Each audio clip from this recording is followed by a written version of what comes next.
സാറേ ഞാൻ പഠിക്കുന്നുണ്ട്, പക്ഷെ പഠിച്ചതൊക്കെ മറന്നോന്ന് സാറേ. ഇതാണ് നിങ്ങളുടെ പ്രശ്നമെങ്കിൽ ഈ വീഡിയോയോട് കൂടി ആ പ്രശ്നം മുഴുവൻ സോൾവ് ആവും. അതായത് നിങ്ങളൊരു ആവറേജ് സ്റ്റുഡൻറ്റോ ബിലോ ആവറേജ് സ്റ്റുഡൻറ്റ് ആരാണെങ്കിലും ഈ വീഡിയോയിൽ ഞാൻ പറയുന്ന 2 ട്രിക്കുകൾ ഇന്ന് മുതൽ നിങ്ങൾ പ്രാക്ടീസ് ചെയ്ത് തുടങ്ങിക്കഴിഞ്ഞാൽ ഉറപ്പായിട്ടും പിന്നെ പഠിച്ചതൊന്നും നിങ്ങൾ ബോർഡ് എക്സാം കഴിയുന്നത് വരെ നിങ്ങൾ മറക്കൂല. കാരണം ഇത് 100% സയൻറ്റിഫിക് ആയിട്ടുള്ള കാര്യമാണ്. ഓക്കെ, അപ്പം ഏറ്റവും ഫസ്റ്റ് എന്തുകൊണ്ടാണ് നിങ്ങൾ പഠിച്ചത് മറക്കുന്നതെന്നോ? ഇങ്ങനെയാണ് നിങ്ങൾ പഠിക്കുന്നത്. അതായത് നിങ്ങൾ 100% സമയം എന്താണ് പഠിക്കാനാണ് ഉപയോഗിക്കുന്നത്, റിവൈസ് ചെയ്യാൻ നിങ്ങൾ സമയമേ ഉപയോഗിക്കാത്തതാണ് നിങ്ങൾ ഏറ്റവും വലിയ പ്രശ്നം. അതായത് ഒരു മെമ്മറി കേർവ് എന്നുള്ളൊരു കൺസെപ്റ്റ് ഉണ്ട്. ഏകദേശം ഇതാണ്. അതായത് നിങ്ങളൊരു കാര്യം പഠിച്ചാൽ ഓൾമോസ്റ്റ് നെക്സ്റ്റ് ഡേ ആകുമ്പോഴത്തേക്ക് അതിൻ്റെ ഒരു 60% എന്തായിട്ടുണ്ടാവും, മറന്നു പോയിട്ടുണ്ടാവും. അതേ സ്ഥാനത്ത് നെക്സ്റ്റ് ഡേ നിങ്ങൾ ഒന്നും കൂടെ അത് റിവൈസ് ചെയ്താൽ ആ കർവ് കുറച്ചും കൂടി ഇങ്ങനെ അങ്ങനെ ഒരു 3-4 തവണ നിങ്ങൾ റിവൈസ് ചെയ്താൽ പിന്നെ ഒരിക്കലും മറക്കൂല. ഈ ഗ്രാഫൊക്കെ കാണുമ്പോൾ നിങ്ങൾ പേടിക്കായിരിക്കും, പക്ഷേ ഞാനൊരു റിയൽ ലൈഫ് എക്സാമ്പിൾ വെച്ച് അത് പറഞ്ഞുതരാം. അതായത് നിങ്ങൾ ചിലപ്പോൾ നിങ്ങളുടെ പാരൻസിൻ്റെ കൂടെ വല്ല ഫംഗ്ഷനൊക്കെ പോകുമ്പോൾ പാരൻസിൻ്റെ വല്ല ഫ്രണ്ട്സോ അല്ലെങ്കിൽ ഏതെങ്കിലും ഒരു വകയിലെ അമ്മായിനൊക്കെ കാണാൻ പറ്റൂലേ. അപ്പോൾ പാരൻസ് പരിചയപ്പെടുന്നു, മോനെ ഇതാണ് എന്ത് പിന്നെ മിനി ആൻറ്റി എന്നൊക്കെ, നിൻ്റെ അങ്ങനെ കുടുംബമാണ്, ഓക്കെ മിനി ആൻറ്റി എന്നൊക്കെ പറയും നമ്മൾ. ഓക്കെ മിനി ആൻറ്റി എന്നൊക്കെ പറഞ്ഞ് മനസ്സിലാക്കി. പിന്നെ എന്ത് ചെയ്യും, ഒരു 2 മാസം കഴിഞ്ഞിട്ട് വീണ്ടും വേറെ ഏതെങ്കിലും ഫംഗ്ഷനിൽ ഈ സെയിം ആൻറ്റീനെ കാണും. അപ്പോൾ മോനെ ഓർമ്മയില്ലെന്നൊക്കെ, പടച്ചോൻ ഈ തള്ളനെ അന്ന് കണ്ടിട്ടുണ്ടായിരുന്നല്ലോ, പേരെന്തായിരുന്നു അല്ലേ? നിങ്ങൾക്ക് ഈ അനുഭവം ഉണ്ടാവില്ലേ, എന്താ ഇത് പേര്, ആകെ നമ്മൾ കുടുങ്ങും. അതേ സ്ഥാനത്ത് ഓൾമോസ്റ്റ് ഈ സിമിലർ സംഭവമായിരുന്നു. നിങ്ങൾ ആദ്യമായിട്ട് നിങ്ങൾ ഈ സ്കൂളിൽ ചേർന്നപ്പോൾ നിങ്ങളുടെ ഫ്രണ്ട്സിൻ്റെ ഒക്കെ പേരെന്താ, അഭിരാമി, മറ്റേതെന്താ അശ്വിന്, ഇവനെന്താ മുഹമ്മദ്, മറ്റവന് റഹാൻ, മറ്റവന് സൽമാൻ എന്നൊക്കെ പറഞ്ഞിട്ട് ആദ്യം എല്ലാ പേരും മറന്നുപോയിട്ടുണ്ടായിരുന്നു. പക്ഷെ പിറ്റേ ദിവസം എന്ത് ചെയ്യും, അഭിരാമീനെ ടീച്ചർ ചോദിക്കും, മോളെ പേരെന്താ, അഭിരാമി. പിന്നെന്താ, റഹാനോട് റഹാൻ എന്ന് വേറെ ആരെയും വിളിക്കും. അങ്ങനെ കേട്ടല്ല അവരുടെ പേര്. ഇപ്പം നിങ്ങളുടെ ക്ലാസ്സിലുള്ള 30-40 എത്ര കുട്ടികളാണെങ്കിലും എല്ലാവരുടെ പേര് നിങ്ങൾക്ക് ബൈ ഹാർട്ട് അറിയില്ലേ? അതേ സ്ഥാനത്ത് ഈ പേരുകളൊക്കെ 5-10 വർഷം കഴിയുമ്പോൾ എന്തായിരിക്കും, നിങ്ങളോട് മറന്നും. റഹാനൊക്കെ പിന്നെ കാണുമ്പോൾ 10ാം ക്ലാസ് പഠിച്ചതായിരുന്നു. ഇത് റിയാലിറ്റി ആട്ടെ, ഞാനിത് അനുഭവിക്കുന്നുണ്ട്. ഒരു സമയത്ത് ജീവൻ്റെ ഭാഗമാണെന്ന് കരുതിയ പലരുടെയും പേരിപ്പം എന്നോട് എന്ത് ചെയ്തിട്ടുണ്ട്, മറന്നു പോകുന്നുണ്ട്. ഒരൊറ്റ റീസണേ ഉള്ളൂ, മെമ്മറി കർവ്. യൂസ് ചെയ്തിട്ടില്ലെങ്കിൽ അത് മറന്നു പോകും. എത്രത്തോളം എന്ന് വെച്ച് കഴിഞ്ഞാൽ നിങ്ങൾ ഒരുപക്ഷെ 4ാം ക്ലാസ്സിലൊക്കെ പഠിക്കുമ്പോൾ മനപ്പാടമായിരുന്ന ഏത് നട്ടപ്പാതിരക്കും നിങ്ങൾക്ക് പാടാൻ പറ്റിയിരുന്ന ചില എന്താ പറയുക റൈംസും കവിതകളൊക്കെ നിങ്ങളോട് ഇപ്പം മറന്നു വിട്ടില്ലേ? അതുപോലെ തന്നെ അപ്പം എന്ത് ചെയ്യണം, റിവിഷൻ വേണം. അതായത് കുട്ടികൾ സാറേ ഇതൊക്കെ എനിക്ക് മനസ്സിലായി, പക്ഷേ എൻ്റെ പ്രശ്നം എന്താ വെച്ചാൽ സാറേ ഞാൻ പഠിച്ചിട്ട് തന്നെ തീരുന്നില്ല, പക്ഷേ ഞാൻ റിവൈസ് പിന്നെ എന്തിനാണ് ഞാൻ റിവൈസ് ചെയ്യുന്നത്, പിന്നെ എങ്ങനെ റിവൈസ് ചെയ്യാൻ സമയം കിട്ടുക? ഇതാണ് നിങ്ങളുടെ പ്രശ്നം. മക്കളെ നിങ്ങൾ മനസ്സിലാക്കേണ്ട കാര്യം എന്ന് വെച്ചാൽ നിങ്ങൾക്കിപ്പോൾ സമയത്തിന് ആകെ എന്താണ് ഒരു 20 ചാപ്റ്റേഴ്സ് 20 ചാപ്റ്റേഴ്സ് നിങ്ങൾക്ക് പഠിക്കാനാണ് സമയം കിട്ടുന്നതെങ്കിൽ അത് നിങ്ങൾ റിവൈസ് ചെയ്തിട്ടില്ലെങ്കിൽ മിക്കവാറും ഈ 20 ചാപ്റ്റേഴ്സും നിങ്ങളോട് മറന്നു പോകാനുള്ള സാധ്യതയുണ്ട്.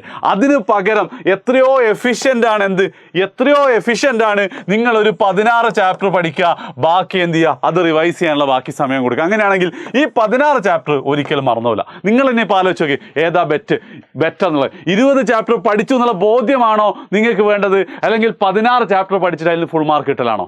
അപ്പം ഇതാണ് റിവിഷൻ്റെ ഏറ്റവും ഇമ്പോർട്ടൻ്റ് ആയിട്ടുള്ള സാധനം.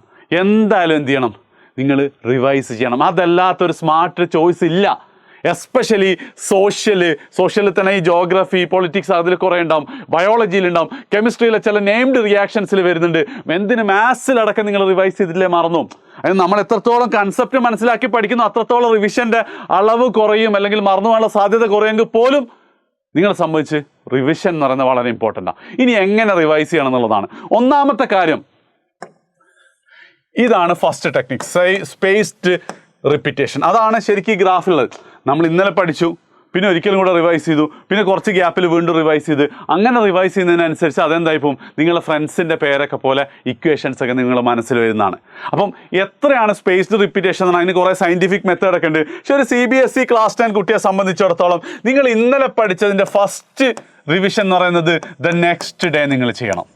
പിന്നെ ഓരോ വീക്കെൻഡിലും ആ വീക്കിൽ മുഴുവൻ പഠിച്ചതിൻ്റെ ഒരു ഡീറ്റെയിൽഡ് റിവിഷനും വേണം. സാർ ഇതിനൊന്നും സമയം ഉണ്ടാവില്ല സാറേ, ഇതിനൊന്നും സമയം ഉണ്ടാവില്ല എന്നാണെങ്കിൽ ഈ റിവിഷൻ അതിന് മാത്രം സമയമൊന്നും വേണ്ട. റിവൈസ് ചെയ്യാൻ നിങ്ങൾ ഫസ്റ്റ് ആ റിവിഷൻ്റെ മെത്തേഡും കൂടെ ഞാൻ പറഞ്ഞത്, എന്നിട്ട് ഇങ്ങനെ ചെയ്യണം. റിവിഷൻ ചെയ്യാൻ ഒരൊറ്റ മെത്തേഡുള്ളൂ. അതായത് ലോകത്ത് ഇപ്പം ഒരുപാട് ഈ സ്റ്റഡി റിലേറ്റഡ് റിസർച്ചേഴ്സൊക്കെ പറയുന്ന കാര്യം, ഒരൊറ്റ സ്റ്റഡി ടെക്നിക്ക് മാത്രം നിങ്ങൾ പറഞ്ഞുതരാണ് ഏത് ചോദിക്കുമെന്ന് പറയുമ്പോൾ 99% ആൾക്കാർ ആക്റ്റീവ് റീകോളാണ് പറഞ്ഞത്. അത് നിങ്ങളിപ്പോൾ റിവൈസ് ചെയ്യുന്ന മെത്തേഡേ ഒരു പക്ഷേ തെറ്റായിരിക്കും. അത് നിങ്ങൾക്ക് തന്നെ ചിലപ്പോൾ അറിയായിരിക്കും അല്ലേ, നമ്മൾ പരീക്ഷാ ഹാളിലേക്ക് എത്തുന്നതിന് തൊട്ട് മുന്നേ ആ നോട്ട്ബുക്ക് ഇങ്ങനെ വായിച്ചു നോക്കും, മുന്നേ വായിച്ച് വേഗം വേഗം പേജ് മറിച്ചിട്ട് പരീക്ഷാ ഹാളിൽ എത്തിക്കഴിഞ്ഞാൽ ആ സെയിം ക്വസ്റ്റ്യൻ എന്ത് ചെയ്യാൻ പറ്റും, നിങ്ങളെ നോട്ട്ബുക്ക് അല്ലെങ്കിൽ നിങ്ങളെ ക്വസ്റ്റ്യൻ പേപ്പറിൽ കാണും. അപ്പോൾ നമുക്കൊരു സന്തോഷമായിരിക്കും. പക്ഷേ ഉത്തരം മറന്നു വേണ്ട അല്ലേ? നിങ്ങൾക്ക് ഈ അനുഭവം ഇല്ലേ? ഇതെന്തുകൊണ്ടാ വെച്ചാൽ നമ്മുടെ റിവിഷൻ അവിടെ പാസീവായിട്ടാണ്. നമ്മൾ എഴുതി ഇങ്ങനെ വായിക്കുക, നമ്മുടെ ബ്രെയിൻ എന്ത് ചെയ്യുന്നില്ല, തീരെ പ്രവർത്തിക്കുന്നില്ല. പകരം ആക്റ്റീവ് റീകോൾ എന്ന് പറഞ്ഞു കഴിഞ്ഞാൽ എങ്ങനെയാണെന്ന് വെച്ചാൽ, നിങ്ങളെ ക്ലാസ്സിലൊരു കുട്ടി, നിങ്ങൾ ഇന്ന് അവനെ സൽമാൻ എന്ന് പറഞ്ഞ് പരിചയപ്പെട്ടു, നാളെ അവൻ്റെ ഇവൻ്റെ പേരെന്തായിരുന്നു ചിലപ്പോൾ നമുക്ക് ചോദിക്കാൻ മടിയായിരിക്കും. ചിലപ്പോൾ നമ്മൾ ഫ്രണ്ടിനോട് പറയും, എടാ നീ ഒന്നും അവൻ്റെ പേരേക്ക് ചോദിച്ചു, സൽമാൻ ആയിരുന്നില്ലേ. അപ്പം എന്തുണ്ട്, ബ്രെയിനിലൊരു കൈൻഡ് ഓഫ് ആക്ടിവിറ്റി, ഒരു എഫേർട്ട് നടക്കുന്നില്ലേ. അങ്ങനെ റീകോൾ ചെയ്യുന്നതിനാണ് നമ്മൾ ആക്റ്റീവ് റീകോൾ എന്ന് പറയുക. അതായത് നിങ്ങളിപ്പോൾ ബയോളജി ഇന്ന് പഠിച്ചു കഴിഞ്ഞാൽ പിന്നെ നിങ്ങൾ അതിൻ്റെ ആക്റ്റീവ് റീകോൾ ചെയ്യേണ്ടത്, ബയോളജി ഫസ്റ്റ് ചാപ്റ്റർ എങ്ങനെയായിരുന്നു, അതുണ്ട് ഇതുണ്ട്, അതിൻ്റെ 2 എക്സാമ്പിൾ ഏതൊക്കെയായിരുന്നു, അയ്യോ മറന്നു പോകുമ്പോൾ മാത്രം ടെക്സ്റ്റ് ബുക്ക് എടുത്തു നോക്കുക. സൽമാൻ്റെ പേര് ഓർമ്മയില്ലാത്ത ഫ്രണ്ടിനോട് ചോദിക്കുന്ന പോലെ അങ്ങനെ റിവൈസ് ചെയ്യണം.